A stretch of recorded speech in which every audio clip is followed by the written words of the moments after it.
जय माता दी। जय जयकार जय जयकार, जोता वाली माँ सरकार। जय माता दी। मेरे पीछे सबसे पहले आप माता रानी के इस अद्भुत पावन पवित्र भवन के दर्शन कर रहे होंगे और मेरे तिलक को देखकर आप ये समझ गए होंगे कि हमारे दर्शन हो चुके हैं।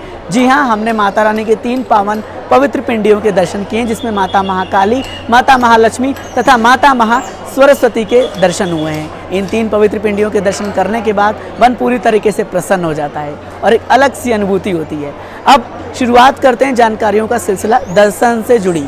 जी हाँ, अगर आप दर्शन के लिए आ रहे हैं तो मेरे हिसाब से दर्शन करने का सबसे परफेक्ट समय है वो है 1 बजे के बाद, यानी दोपहर के 1 बजे के बाद अगर आप दर्शन करते हैं तो आपको रश थोड़ा कम मिलेगा।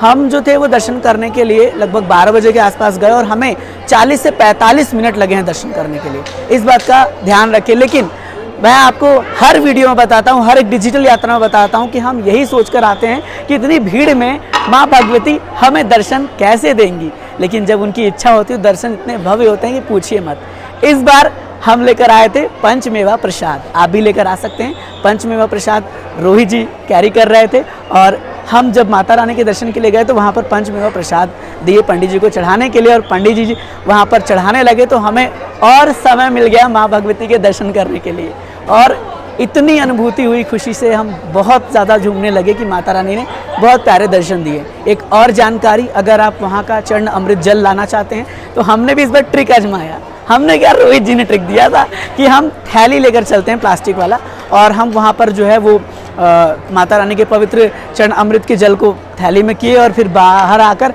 हमने बॉटल खरीदा श्राइन बोर्ड के भोजनालय से और उस बॉटल में हमने पूरा का पूरा जल जो है भर दिया और अब हम उसके घर लेकर जा रहे हैं। तो आप ये ट्रिक आजमा सकते हैं। उम्मीद करूंगा कि जानकारी आपको अच्छी लगी होगी। चलिए, अब यहाँ की सारी जानकारी अप्रॉक्स हमने शेयर कर दी है। रोपवे की भी काफ़ी लंबी कतार इस समय है और अगर आप आ रहे हैं तो पूरे प्लानिंग के साथ ही माता रानी की यात्रा पर आएँ, जिससे आपको दिक्कत परेशानी बिल्कुल भी ना हो। इधर देखिए, रोपवे की सुविधाएं भक्तों को निरंतर तौर पर मिल रही है और सब प्रकार की सुविधाएं, जितनी भी सुविधाएं हैं वो सब भक्तों को आराम से मिल रही है। अब हम इस वीडियो से लेते हैं विदा और आपसे मिलेंगे भैरव घाटी के ट्रैक पर। लेकिन उससे पहले एक जानकारी तो छूट ही गई।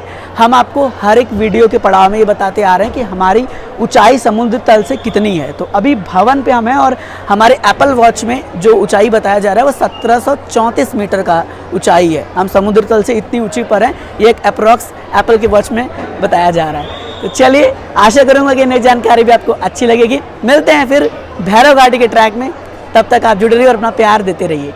जय माता दी।